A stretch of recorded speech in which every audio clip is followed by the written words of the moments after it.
Hi boss, ಎಲ್ಲರಿಗೂ ನಮಸ್ಕಾರ. ನನ್ನ ಹೆಸರು MD ಅಂತ.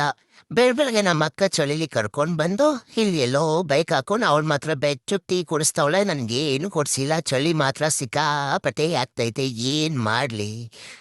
ಎಲ್ಲ ನೈಟ್ 4 ಗಂಟೆ 5 ಗಂಟೆಗೆ ಬನ್ನಿ ಅಂತ ಹೇಳಿದ್ರೆ ನಮ್ಮ ಅಕ್ಕ ನೋಡಿದ್ರೆ ನನ್ನ 1:30 2 ಗಂಟೆಗೆ ತಕೊಬಂದವಳೆ.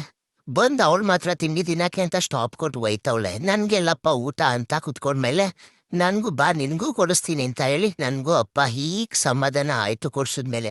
1:30ಇಂದ ಸುತ್ತಾನೆ ಇದ್ದಾಳೆ ಫ್ರೆಂಡ್ಸ್, ಆಡಿಸ್ತಾನೆ ಇದ್ದಾಳೆ. ನನಗಂತೂ ಸಿಕ್ಕಾಪಟ್ಟೆ ಸುಸ್ತಾಗೋಯ್ತು.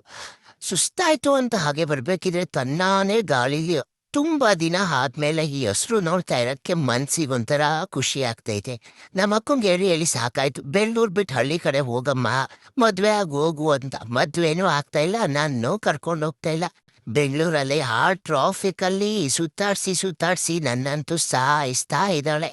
ನಂಗೆ ಬೆಂಗಳೂರು ಸಾಕಾಗಿದೆ, ಆ ಟ್ರಾಫಿಕ್ಕು ಸಾಕಾಗಿದೆ. ಅದರಲ್ಲೂ ಏರಿಯಾದಲ್ಲಿದ್ದಾಳೆ ಹೆಬ್ಬಾಳು. ಕೇಳಬೇಕಾ ಆ ಟ್ರಾಫಿಕ್ಕು? ನೋಡಿ ಕೊನೆಗೂ ಇಲ್ಲೇ ಬಂದು ನಿಂತ್ಕೊಂಡ್ಲು. ಸಂಜೆ ಆದ್ಮೇಲೆ ಬರ್ತಾಳೆ ಅಂದ್ಕೊಂಡ್ರೆ ಮಧ್ಯಾಹ್ನ ಮೇಲೆ ಬಂದ್ಲು. ಬಿಸಿಲು ಆಗ್ತಿಲ್ಲಪ್ಪ ನನಗೆ. ಇವಳು ಕೊಡ್ಸಿದ ಊಟ ಸಾಕಾಗ್ತಿಲ್ಲ. ಈ ಬಿಸಿಲು, ಈ ಗಾಡಿ ಅಯ್ಯೋ ಆಗ್ತಿಲ್ಲ ನನಗೆ. ಏನು ಮಾಡಲಿ? ಈ ಟ್ರಾಫಿಕಲ್ಲಿ ಸುಸ್ತಾಗೋಯ್ತು. ಬೇಗ ಮನೆ ಕರ್ಕೊಂಡು ಹೋಗಕ್ಕೋ.